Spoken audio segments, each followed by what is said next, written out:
Hello साथियों, नमस्कार। मैं आशीष कुमार आपके अपने प्यारे से YouTube channel sunrise rail update में आप सभी लोग का हार्दिक स्वागत करता हूं।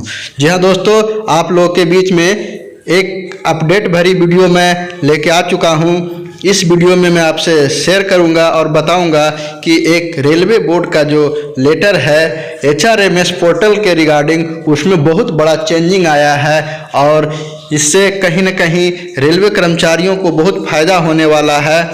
तो साथियों, जैसा कि आप जानते हैं कि रेलवे हमेशा डिजिटलीकरण की ओर बढ़ रहा है। जैसे पिछले बीते समय में आपका जो ट्रांसफ़र था उसको ऑनलाइन कर दिया, उसके बाद जितने सारे लीव मॉड्यूल था उसको भी HRMS पे ऑनलाइन डिजिटलीकरण कर दिया है। तो उसी के साथ में देखते हुए रेलवे बोर्ड ने एक और एक्शन लिया है, वो है कि अब जो आपका ESR है वो आपका डिजिटलीकरण कर दिया जाएगा। उसमें किसी तरह का जो हार्ड कॉपी था उसको अब HRMS पोर्टल पे अपडेट कर दिया जाएगा, लोड कर दिया जाएगा, जिससे आप खुद कहीं भी रह के आप अपना SR वगैरह को देख सकते हैं। तो साथियों, मैं उस लेटर के ऊपर लेके चलूँगा और उसमें बताऊँगा कि क्या क्या जो उसमें है चेंजिंग आया है, किस तरह से ये फुल्ली वर्किंग करने लगेगा। तो साथियों, वीडियो शुरू करने से पहले अगर आप हमारे चैनल पर नए हैं और चैनल को अभी तक सब्सक्राइब नहीं किए तो प्लीज़ हमारे चैनल को सब्सक्राइब कर लें और जो बगल में प्रेस बेल आइकन है उसे भी दबा लें ताकि वीडियो का जितना भी नोटिफिकेशन हो आपको मिलता रहे। तो चलिए साथियों, मैं लेके चलता हूँ उस रेलवे बोर्ड के लेटर के ऊपर और उसमें बताऊँगा कि क्या क्या प्रक्रिया हो सकता है ESR को डिजिटलीकरण करने का। तो साथियों, जैसा कि आपको मैं रेलवे बोर्ड के लेटर के ऊपर लेके आ चुका हूं, जैसे देखिए गवर्नमेंट ऑफ मिनिस्ट्री रेलवे, ये आपका जो लेटर है वो 22/3/2024 को लॉन्च हुआ है। इसमें सभी जनरल मैनेजर को सूचित किया गया है। सब्जेक्ट में आपका देखिए है launch of ESR module of HRMS registered. इसमें बताया गया है कि जो HRMS के ESR मॉड्यूल लॉन्च के संबंध में बताया गया है। रेफरेंस में कहा गया board letters of event number date 6/2/2023 and 1/5/2023। इसके रिगार्डिंग में पहले भी संदर्भ दिया गया है, समकक्ष पत्र दिया गया है। तो उसी के रिगार्डिंग जो है आपको इसमें बताया गया white board of letter under reference all field unit has been advise of generated the service record of for new joining now in the order ensure the service record of existing employ are move to digital format advise under. इसमें कहा गया है कि board के संदर्भ पत्रों को ध्यान में रखते हुए सभी फील्ड इकाइयों को नए शामिल होने वाले कर्मचारी का जो सर्विस रिकॉर्ड जो SR है उसको डिजिटलकरण करते हुए HRMS में लॉन्च करने के लिए कहा गया है। और ये भी बताया गया है कि जो पहले के कर्मचारी हैं, मौजूदा कर्मचारी हैं, उनका भी SR सर्विस रिकॉर्ड को डिजिटल प्रारूप में लाने के लिए सलाह दिया गया है। तो उसके कुछ क्राइटेरिया है जिसको यहाँ पे बताया गया। तो नंबर 1 में है वो है ESR module of HRMS will be launched across all field unit WF 1/4/2024। तो इसमें बताया गया है कि HRMS का ESR मॉड्यूल 1/4/2024 से सभी फील्ड इकाइयों में लॉन्च किया जाएगा। जो मतलब आपका 1 अप्रैल से सर्विस रिकॉर्ड का HRMS पे लॉन्च किया जाएगा। उसके नंबर दूसरा में है 1/4/2024 making interesting physical SR will be diagnosis. ये कहा गया है कि आपका 1/4/2024 से भौतिक SR की प्रविष्टियां बंद कर दिया जाएगा। जब जैसे ही डिजिटलीकरण की ओर बढ़ावा दिया जाएगा तो जो फिजिकल जो आपका हार्ड कॉपी रहता था उसको बंद करके इस पर लॉन्च किया जाएगा। अब उसके नीचे में देखिए तीसरा में कहता है all the इंटर्स retailing to career event of the employees such as date of increment, promotion, grant, NSP, MSCP, etc. will only made the digital format ESR module of HRMS only।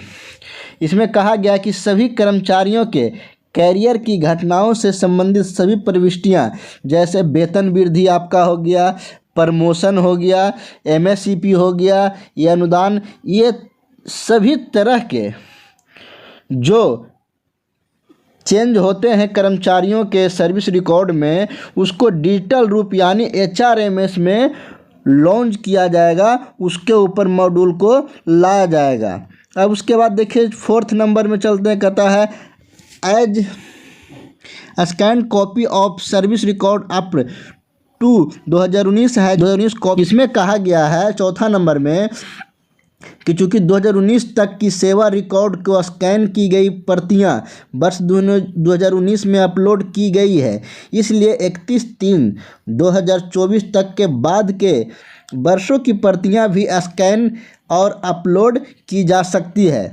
जो पहले भी लॉन्च हुआ था उसमें आपका जो है इसको अब कहा गया है कि 31/3/2024 तक के जितना भी हार्ड कॉपी है उसको स्कैन करके HRMS पे अपलोड किया जाए। अब चलते हैं 5वां नंबर की ओर। में कहा गया 5वां नंबर में कि यह सुनिश्चित करने के लिए विभिन्न मॉड्यूल के सभी इंटरनेट डाटा गतिशील तरीके से अपडेट किए जाते हैं। 1/7/2019 से आज तक की प्रविष्टियां भी सक्षम अधिकारी के प्रमाणीकरण के तहत ESR मॉड्यूल दर्ज की जा सकती है।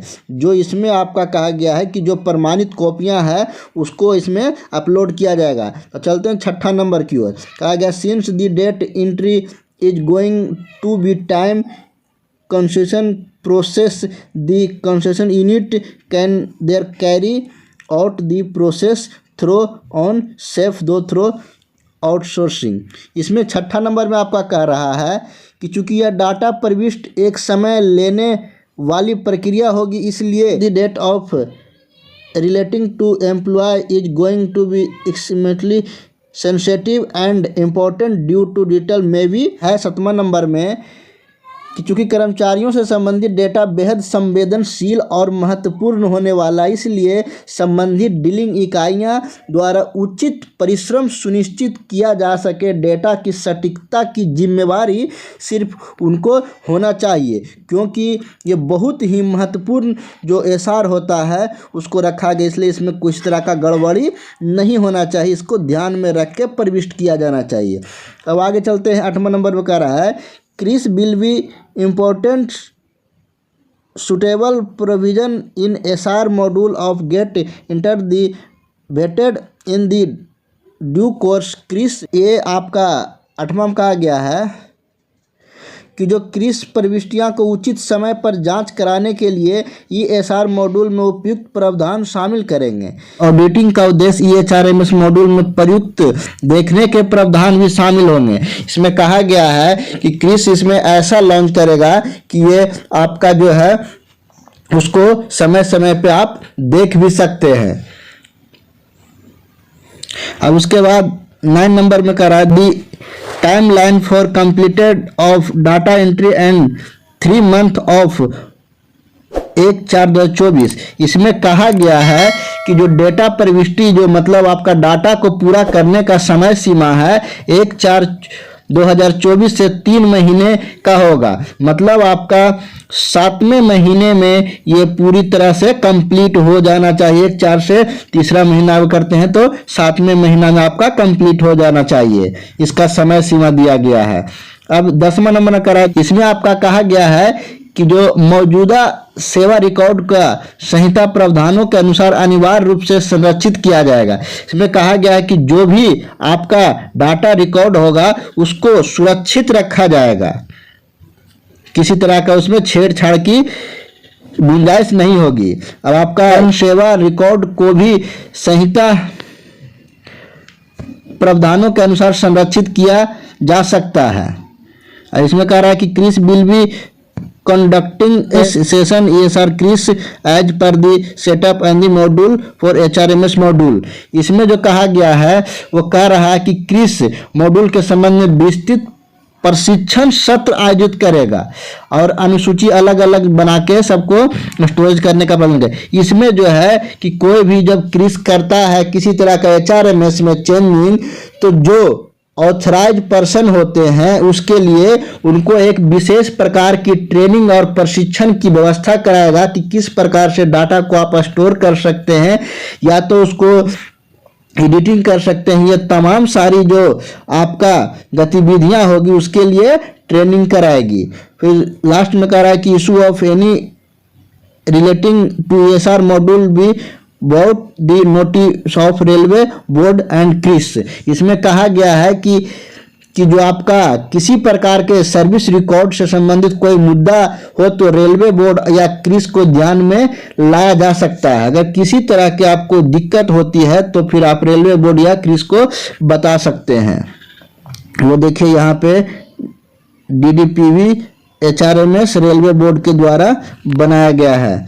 तो साथियों ये कहीं न कहीं के रेलवे कर्मचारी हैं उनका सर्विस रिकॉर्ड में पहले किसी का खो जाना या कहीं गड़बड़ी हो जाता था, फट जाता था, उससे अब आपको निजात मिलेगा और अपना साथ में सारा ESR का रिकॉर्ड है उसे आप HRMS पोर्टल पे ऑनलाइन देख सकते हैं। तो कहीं न कहीं जो रेलवे का सोच है, एक पहल है, वो डिजिटलीकरण की ओर है, वो बहुत ही अच्छा है।